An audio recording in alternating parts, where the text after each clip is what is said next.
बच्चों, आज हम पढ़ेंगे हिंदी में हिंदी व्याकरण। हिंदी व्याकरण में हम पढ़ेंगे अलंकार। ठीक है, अलंकार किसे कहते हैं? आप जानते हैं कि अलंकार का अर्थ है आभूषण, गहना। ठीक है, जिसे धारण किया जाता है, जो हमारी सुंदरता बढ़ाता है। तो उसी प्रकार किसी काव्य की शोभा बढ़ाने वाले तत्व, कारक, गुणधर्म या साधन को हम क्या कहते हैं? अलंकार, है ना। वह तत्व जो किसी काव्य की शोभा बढ़ाता है उसे क्या कहते हैं? अलंकार। ठीक है, अलंकार जो है अलम धनकार, इन दो शब्दों से मिलकर बना हुआ है। इसकी परिभाषा किस तरह बोलेंगे कि अलंकार अर्थात सुंदरता बढ़ाने वाला, है ना। इसकी परिभाषा को हम बोलेंगे कि काव्य की शोभा बढ़ाने वाले कारक, गुणधर्म या तत्व को हम अलंकार कहते हैं। ठीक है, अब इसकी कुछ विशेषताएं देखते हैं। अलंकार जो है वह काव्य का महत्वपूर्ण अंग है ना। हम देखते हैं कि अलंकार के बिना काव्य अधूरा है।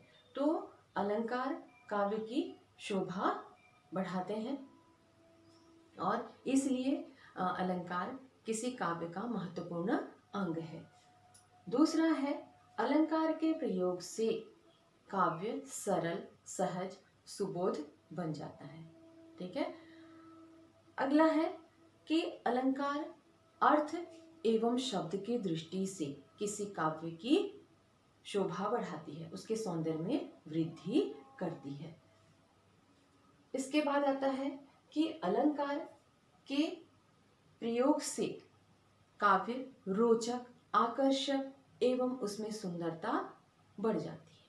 ठीक है, तो ये थी अलंकार की कुछ विशेषताएं। अब हम देखते हैं अलंकार के भेद। ठीक है, अलंकार के 3 भेद हैं, उसके 3 प्रकार हैं। शब्दालंकार, अर्थालंकार, उभयालंकार। ठीक है, शब्दालंकार, अर्थालंकार, उभयालंकार। शब्दालंकार किसे कहते हैं? जहां शब्द के कारण, है ना, किसी काव्य में जहां शब्द के कारण उसकी सुंदरता में वृद्धि हो या चमत्कार उत्पन्न होता है, उसे शब्दालंकार कहते हैं। ठीक है, काव्य में जहां शब्द के कारण उसकी सौंदर्यता में वृद्धि होती है, उसके सौंदर्य में वृद्धि होती है, उसे शब्दालंकार कहते हैं। अर्थालंकार, जहां अर्थ के कारण, जहां काव्य में अर्थ के कारण उसकी सुंदरता में वृद्धि होती है, उसे अर्थालंकार कहते हैं। ठीक, उभयालंकार, जहां शब्द और अर्थ दोनों के कारण उसकी सौंदर्यता में या उसकी सुंदरता में वृद्धि होती है या चमत्कार उत्पन्न होता है, उसे उभयालंकार कहते हैं। ठीक है, इसमें सुंदरता किस कारण से बढ़ती है? शब्द और अर्थ के कारण, दोनों के कारण। ठीक है, इसमें शब्द के कारण काव्य की शोभा बढ़ती है और यहाँ अर्थ के कारण। तो ये था अलंकार का 3 भेद। अब हम देखते हैं शब्दालंकार के भेद। ठीक है, शब्द अलंकार के भेद या भेद देखते हैं 3 प्रकार, है ना। ये शब्दालंकार के अंतर्गत अनुप्रास अलंकार, यमक अलंकार, श्लेष अलंकार, वक्रोक्ति, पुनरुक्ति आदि अलंकार आते हैं। और अर्थालंकार के अंतर्गत देखते हैं कि उपमा, रूपक, अतिशयोक्ति, अन्योक्ति, व्यतिरेक आदि अलंकार आते हैं। ठीक है, तो हम शब्दालंकार के अंतर्गत आने वाले अनुप्रास अलंकार, यमक, श्लेष के बारे में जानते हैं। तो अनुप्रास अलंकार किसे कहते हैं? ठीक है, अनुप्रास अलंकार जहां किसी व्यंजन वर्ण में, जहां किसी व्यंजन वर्ण में किसी वर्ण की आवृत्ति, जहां किसी व्यंजन वर्ण की आवृत्ति एक से अधिक बार हो। आवृत्ति का अर्थ है दोहराना, है ना। जहां किसी व्यंजन वर्ण की आवृत्ति बार बार हो, है ना, 2 या 2 से अधिक बार हो, वहां पर कौन सा अलंकार होगा? अनुप्रास अलंकार। ठीक है, जहां किसी व्यंजन वर्ण की आवृत्ति 2 या 2 से अधिक बार हो या बार बार हो, वहां पर अनुप्रास अलंकार होगा। जैसे चारु चंद्र की चंचल किरणें। ठीक है, च, यहाँ पर च वर्ण की आवृत्ति, है ना। च व्यंजन वर्ण है, तो यहाँ च वर्ण की आवृत्ति बार बार होने के कारण यहाँ पर कौन सा अलंकार होगा? अनुप्रास अलंकार। ठीक, अब हम देखते हैं, इसके बारे में बाद में जानेंगे। अब हम अनुप्रास अलंकार के प्रकार को देखते हैं। ठीक है, अनुप्रास अलंकार के प्रकार कितने हैं? ये 5 प्रकार के होते हैं। ठीक है, अनुप्रास अलंकार 5 प्रकार के होते हैं।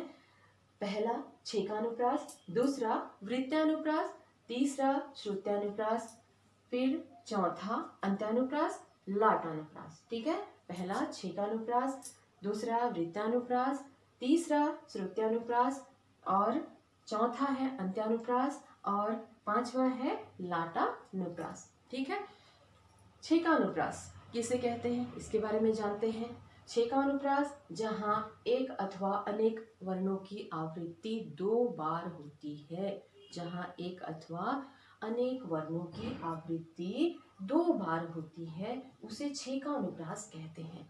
ठीक है, जैसे मुक्ति मुक्ता का मोल माल ही कहाँ है जब, इसका उदाहरण है मुक्ति मुक्ता का मोल माल ही कहाँ है जब, अर्थात मुक्ति मुक्ता है ना, मोल माल, यहाँ एक अथवा अनेक वर्णों की आवृत्ति 2 बार हुई है। मुक्ति म म है ना, 2 बार हुआ, इसलिए यहाँ पर छेकानुप्रास होगा। अब हम देखते हैं वृत्तानुप्रास, जहाँ एक अथवा अनेक वर्णों की आवृत्ति 2 या 2 से अधिक बार होती है। जहाँ एक या अनेक वर्णों की आवृत्ति 2 या 2 से अधिक बार होती है, वहाँ वृत्तानुप्रास अलंकार होता है।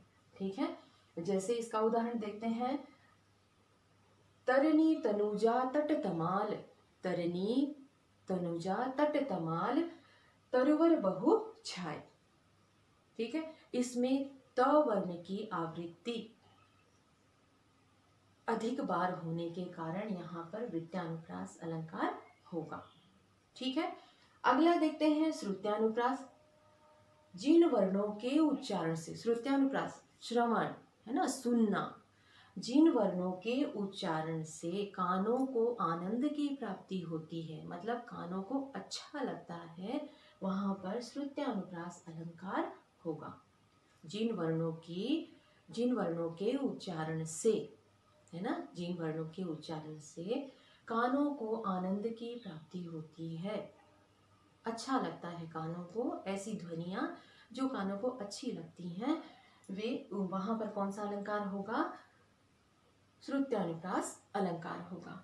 ठीक है, जैसे मंदिर में बजने वाली घंटी है ना, कोई गीत जो आपको अच्छा लगता है, आपको आपके कानों को अच्छा लगता है, पायल की ध्वनि है ना, जो पैर में पहनते हैं, पायल की जो आवाज है वो अच्छी लगती है ना। तो जहाँ पे ऐसे जो ध्वनि में जिन वर्णों का उच्चारण होता है, जो कानों को अच्छी लगे है ना, जो कानों को आनंद पहुंचाए, मन को शांत करे है ना, कान को अच्छा लगे, ऐसे वर्णों का जहाँ उच्चारण होता है, वहां पर कौन सा अलंकार होगा? श्रुत्यानुप्रास अलंकार होगा। ठीक है, अब हम देखते हैं अंत्यानुप्रास अलंकार। अंत्यानुप्रास अलंकार जहाँ किसी पद के अंत में तुक मिलता हो, जहाँ किसी पद के अंत में तुक मिलता हो, उसे अंत्यानुप्रास अलंकार कहते हैं। ठीक है, किसी पद में तुक कैसे मिलेगा, उसका उदाहरण देखते हैं। पूत कपूत तो क्या धन संचय। ठीक है, पूत कपूत तो क्या धन संचय, पूत सपूत तो क्या धन संचय। इसमें अंत में, इस पद के अंत में तुक कैसे मिल रहा है? संचय संचय। ठीक है, तो इस प्रकार से तुक मिलता है। जहां तुक मिलता है अंत में, जिस पद के, जहां किसी पद के अंत में तुक मिलता है, वहां पर कौन सा अलंकार होगा? अंत्यानुप्रास अलंकार होगा। अब देखते हैं लाटानुप्रास अलंकार। ठीक है, लाटानुप्रास अलंकार इसे हम शब्दालंकार या वाक्यानुप्रास अलंकार भी कहते हैं। ठीक है। इसमें समान अर्थ प्रकट करने वाले वर्णों की आवृत्ति होती है। यहाँ पर समान अर्थ प्रकट करने वाले वर्णों की आवृत्ति होती है, वहाँ पर लाटानुप्रास अलंकार होता है। ठीक है, जहाँ पर समान अर्थ देने वाले वर्णों की आवृत्ति होती है, वहाँ पर लाटानुप्रास अलंकार होता है। ठीक है, इसका उदाहरण पूत कपूत तो क्या धन संचय, पूत सपूत तो क्या धन संचय। ठीक है, मैंने ये उदाहरण 2 बार बोला, लेकिन दोनों बार अलग अलग बोला है ना। अंत्यानुप्रास में तुक मिलता है। अभी मैंने बोला समान अर्थ प्रकट करने वाले वर्णों की आवृत्ति होती है, नहीं उसको दोहराया जाता है, वहां पर लाटानुप्रास अलंकार होता है। ठीक है, तो बच्चों अभी हमने देखा अनुप्रास अलंकार के बारे में। फिर अनुप्रास अलंकार के 5 प्रकार, कितने प्रकार होते हैं अनुप्रास अलंकार? 5 प्रकार के होते हैं। अब हम देखते हैं यमक अलंकार। ठीक है, यमक अलंकार किसे कहते हैं? अनुप्रास अलंकार देख लिया था, जहाँ किसी व्यंजन वर्ण की आवृत्ति बार बार होती है या 2 से अधिक बार होती है, वहाँ अनुप्रास अलंकार होता है, ये हमने पढ़ा। यमक अलंकार किसे कहते हैं? जहाँ एक ही शब्द की आवृत्ति बार बार हो, जहाँ एक ही शब्द की आवृत्ति बार बार हो, किंतु प्रत्येक बार उसके अर्थ अलग अलग हो, किंतु प्रत्येक बार उसके अर्थ अलग अलग हो, वहां पर यमक अलंकार होता है। ठीक है, जहाँ जहाँ एक ही शब्द की आवृत्ति बार बार हो, ठीक है, एक ही शब्द की आवृत्ति बार बार हो, किंतु प्रत्येक बार वह अलग अलग अर्थ प्रकट करे, वहां पर यमक अलंकार होगा। जैसे कनक कनक तय सौगुनी मादकता अधिकाय, वा खाए बौराय जग या पाए बौराय। ठीक है, कनक कनक तय सौगुनी मादकता अधिकाय, या खाए बौराय जग वा पाए बौराय। यहाँ कनक कनक शब्द 2 बार आया हुआ है। ठीक है, लेकिन दोनों बार यह अलग अलग अर्थ दे रहा है। कैसे? क्योंकि एक कनक का अर्थ है सोना और दूसरे कनक का अर्थ है धतूरा, और इन दोनों को जब इंसान पा लेता है तो दोनों को पाने के पश्चात उनकी स्थिति एक जैसी होती है। कैसे? दोनों का नशा ऐसा चढ़ता है कि इंसान पागल हो जाता है। ठीक है, धतूरा उसे ग्रहण करने के बाद भी इंसान पागल हो जाता है, और सोना बहुत सारा यदि उसको मिल जाता है तो भी वह पागलों की तरह हो जाता है। ठीक है, अब हम देखते हैं श्लेष। श्लेष का अर्थ है चिपका हुआ। ठीक है, एक जहां चिपका हुआ अर्थात जहां एक ही शब्द में अनेक अर्थ का बोध हो, जहां एक ही शब्द में अनेक अर्थ का बोध होता है, वहां श्लेष अलंकार होता है। ठीक है, ऐसा शब्द जो अनेक अर्थ प्रकट करे उसे क्या कहते हैं? श्लेष अलंकार कहते हैं। जैसे यहाँ पर इसका उदाहरण हम देखते हैं, रहीमन पानी राखिए बिन पानी सब सुन, पानी गए न उबरे मोती मानुस चुन। ठीक है, रहीमन पानी राखिए बिन पानी सब सुन, पानी गए न उबरे मोती मानुस चुन। ठीक है, इसके उदाहरण में पानी शब्द के 3 अर्थ दिए गए हैं। ठीक है, इसमें पानी शब्द के 3 अर्थ दिए गए हैं। चमक, प्रतिष्ठा मतलब सम्मान, है ना, और जल। मोती मानुस चून, मोती के लिए चमक, मोती में यदि चमक नहीं होगी तो उसका कोई मोल नहीं है। ठीक है, तो मोती के लिए चमक जरूरी है, और मनुष्य के लिए उसका सम्मान, उसकी इज्जत जरूरी है। इज्जत के बिना उसका जीवन व्यर्थ है।